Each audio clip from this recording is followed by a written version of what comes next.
দেখুন কাসুন্দিটা পুরোপুরি রেডি হয়ে গেছে, ওর জারের মধ্যে ভরে দিচ্ছি। পাট শাকে জল দেওয়ার পরে কেমন ফুটছে দেখুন। ওর মধ্যে দিয়ে দিচ্ছে এই যে মশলাগুলো আমি মাখিয়ে রেখেছিলাম, চিংড়ি মাছগুলো। আবার 5 মিনিট মতো আমি নমস্কার বন্ধুরা, আজ আমি চলে আসছি আর একটা নতুন রেসিপি নিয়ে। এই যে পাট শাক দিয়ে চিংড়ি মাছের একটা দারুণ রেসিপি বানাবো। তো কি কি নিয়েছি আপনাদেরকে দেখাচ্ছি।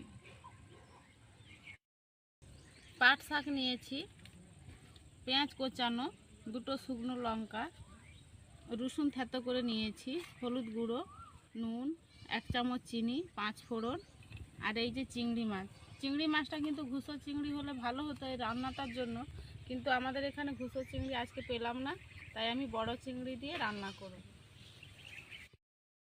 পাট শাকগুলো আমি এইভাবে বেছে নেব।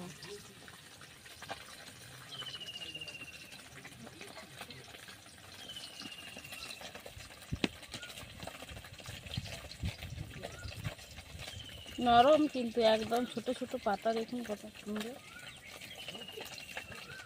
ওই যে এইগুলো রয়ে যাচ্ছে দেখুন, এই শিরাগুলো। এইভাবে সব পাট শাকগুলো আমি বেছে নেব।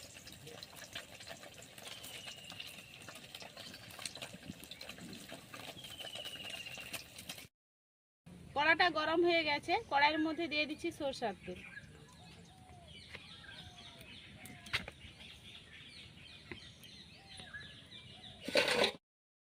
তেলটা গরম হয়ে গেছে, তেলের মধ্যে দিয়ে দিচ্ছি শুকনো লঙ্কা।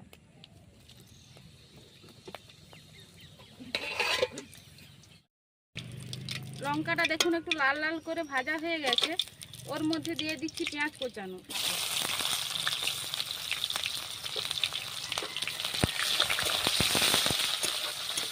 দিয়ে দিচ্ছি রসুন থেতো করে রেখেছিলাম।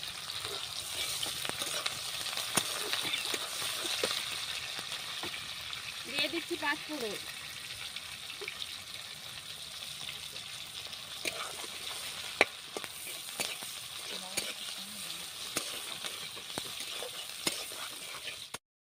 পেঁয়াজটা লাল লাল হয়ে ভাজা হয়ে গেছে, ওর মধ্যে এই যে পাট শাকটা আমি ধুয়ে রেখেছিলাম বেছে, ওর মধ্যে দিয়ে দিচ্ছি।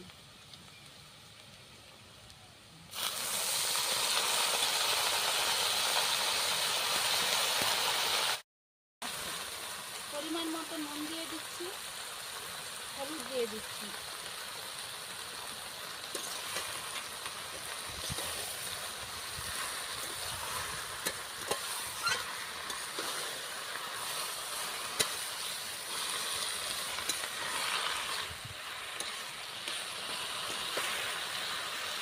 ভালোভাবে কষাতে থাকবে।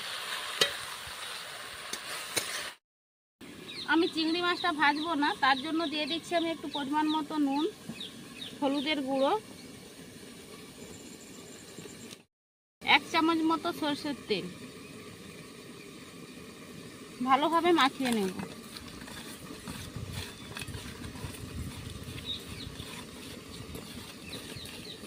মাখানো হয়ে গেছে, এবার আমি ঢাকা দিয়ে রেখে দেব। পাট শাকগুলো ভালোভাবে কষানো হয়ে গেছে, ওর মধ্যে দিয়ে দিচ্ছি পরিমাণ মতো জল।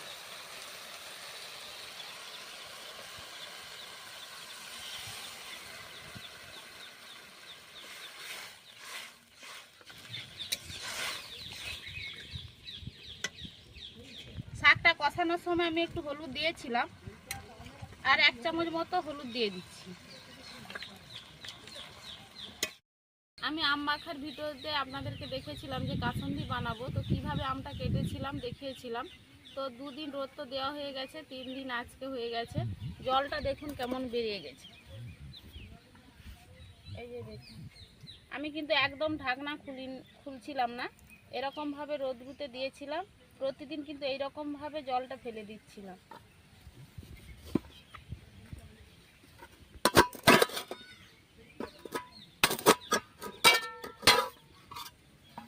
দেখুন আমটা কত সুন্দরভাবে গলে গেছে। আমি কিন্তু হাত লাগাবো না একদম।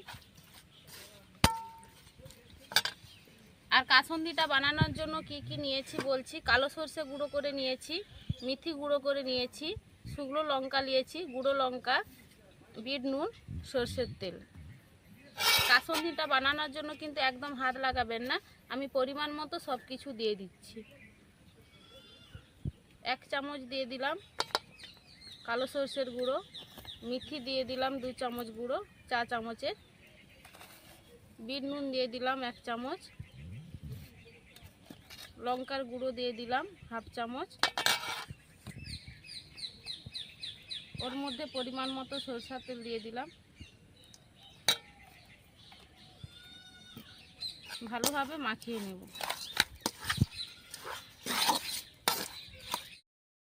পাট শাকে জল দেওয়ার পরে কেমন ফুটছে দেখুন। ওর মধ্যে দিয়ে দিচ্ছে এই যে মশলাগুলো আমি মাখিয়ে রেখেছিলাম, চিংড়ি মাছগুলো। আবার 5 মিনিট মতো আমি ফুটতে দেব।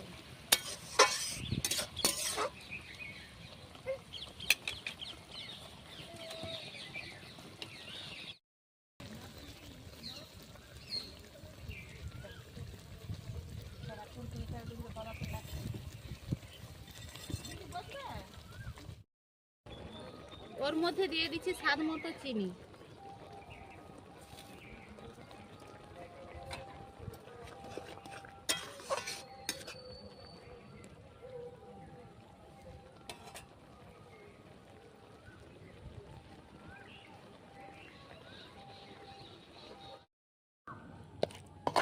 দেখুন কাসুন্দিটা পুরোপুরি রেডি হয়ে গেছে। ওর জারের মধ্যে ভরে দিচ্ছি। ওর মধ্যে দিয়ে দিচ্ছি শুকনো লঙ্কা, একটু সরষের তেল দিয়ে দিচ্ছি। সরষের তেল দেওয়া হয়ে গেছে, তারপরে আমগুলো আবার দিয়ে দিচ্ছি জারের মধ্যে। জারের মধ্যে পুরো আমটা আমি ঢুকে নিয়েছি, এবার লাগিয়ে দিচ্ছি। কাসুন্দিটা যে আমি বানালাম এরকম জারের মধ্যে ভরে দিয়ে আপনারা 4 থেকে 5 দিন রোদ্রুতে দেবেন, তারপর 10 থেকে 15 দিন পরে খাবেন, দেখবেন কেমন লাগছে। চিংড়ি মাছ দিয়ে পাট শাকের রেসিপিটা পুরোপুরি রেডি হয়ে গেছে। এবার আমি নামিয়ে নেব। কালারটা কত সুন্দর এসেছে দেখুন, খুব ভালো লাগছে, সবুজের সঙ্গে লাল লাল। এবার আমি নামিয়ে নিচ্ছি। এইভাবে বাড়িতে রান্না করবেন পাট শাক দিয়ে চিংড়ি মাছ। তো আমি চিংড়ি মাছ, ছোটো চিংড়ি মাছটা পেলাম না, তাই বড় চিংড়ি দিয়ে রান্না করলাম। আপনারা কিন্তু ছোটো চিংড়ি মাছ দিয়ে রান্না করবেন, খুব ভালো লাগবে খেতে। আর আমাকে কমেন্টে জানাবেন কেমন লাগছে খেতে। বাড়িতে ট্রাই করে আমাকে কমেন্টে কিন্তু অবশ্যই জানাবেন। দেখুন আজ বাড়িতে মাসিমা এসেছে, মাসিমাকে নিয়ে বসছি, কিছুতেই বসবে না আমার কাছে, নিয়ে বসছি। তো এখানেই আমি ভিডিওটা শেষ করছি। দেখা হচ্ছে আবার নতুন কোনো ভিডিও নিয়ে। ভালো লাগলে অবশ্যই লাইক, কমেন্ট, শেয়ার, সাবস্ক্রাইব করবেন। সবাই ভালো থাকবেন, সুস্থ থাকবেন।